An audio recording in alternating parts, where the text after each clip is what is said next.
The prophet Elijah, miracles, prophecies, and the man who challenged kings. The fire in the desert. Before the fire fell, before the prophets died, before the rain returned, there was silence.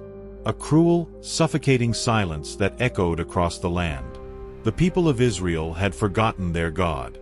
They bowed to Baal, kissed idols carved from stone, and traded truth for lies. The heavens shut. The land cracked.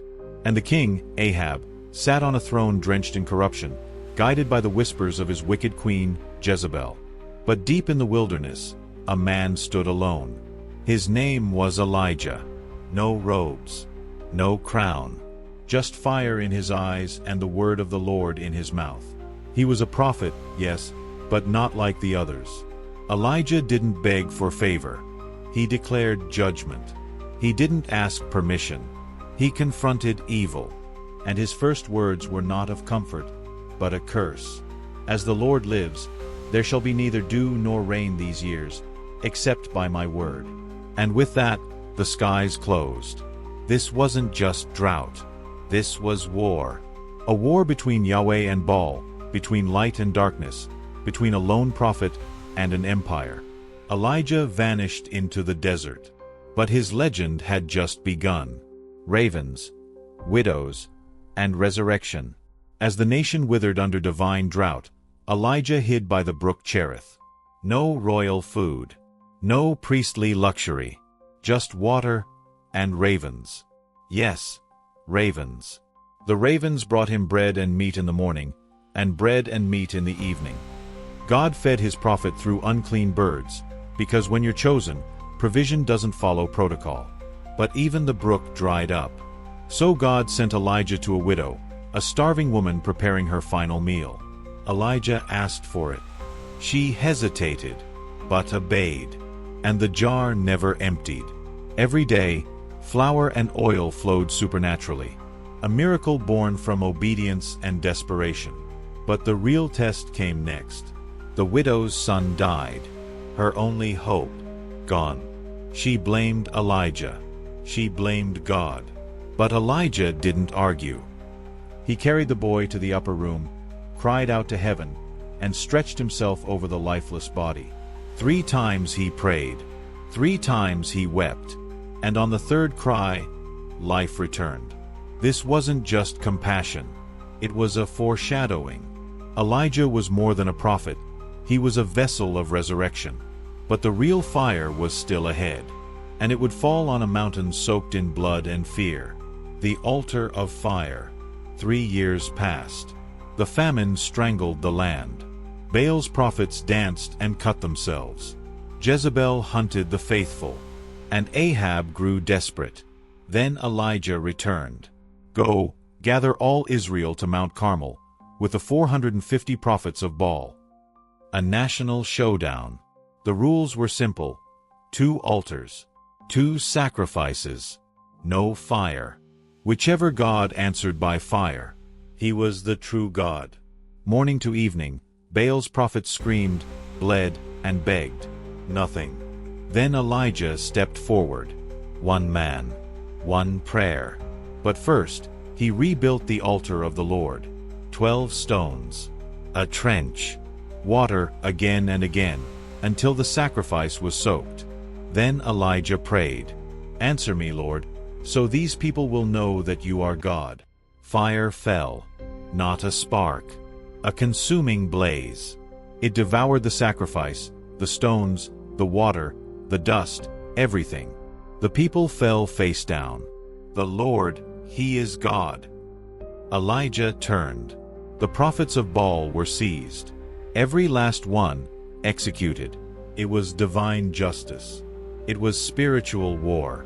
And it was only the beginning. Because Jezebel was watching. The queen's vengeance and the cave of despair. Jezebel raged.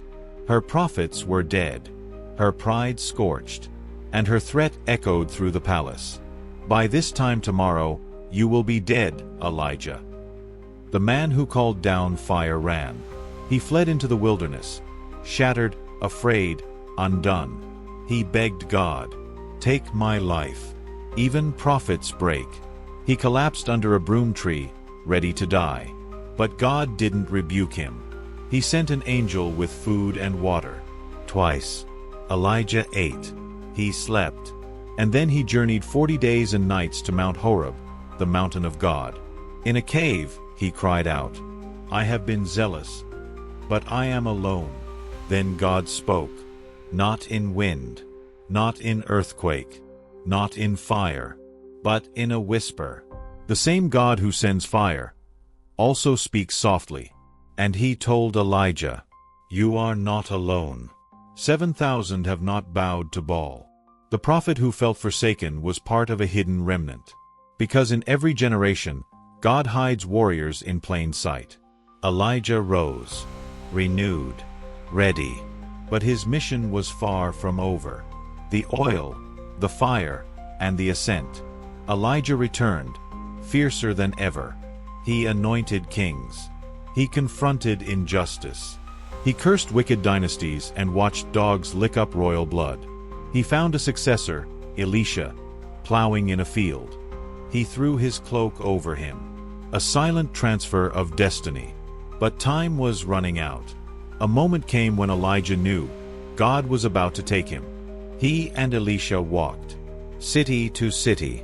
Prophet after prophet warned, "The Lord is taking your master today." Elisha stayed close. Then it happened. A chariot of fire, horses of fire, a whirlwind. Elijah was taken, alive, into heaven, not by death, by glory. Only 2 men in Scripture escaped death, Enoch and Elijah. And Elisha screamed, my father, the chariot of Israel." The cloak fell, the mantle passed, and the story continued. But Elijah, he was gone. Or was he? The return of the prophet. Centuries passed. Empires rose and fell. But Elijah's name never faded. He appeared again, in Malachi's prophecy. "Behold, I will send you Elijah the prophet before the great and terrible day of the Lord." He came again, in the Spirit, through John the Baptist, who cried in the wilderness and prepared the way. And he may come once more. Revelation speaks of 2 witnesses, prophets with fire in their mouths, shutting the heavens, striking the earth with plagues. One of them resembles Elijah, because his story was never just about miracles. It was about fire, justice, courage, and confrontation. Elijah was a prophet of war, spiritual war. He didn't bow to culture. He didn't fear kings. He burned with purpose. And maybe the world doesn't need more comfort. Maybe it needs more Elijahs. More voices that challenge the throne. That rebuild altars. That call down fire. Are you ready to be one of them? Thank you for watching this video. We kindly ask you to subscribe to our channel and give this video a like. Also, turn on the notification bell so you'll be notified about our future uploads. See you in the next video.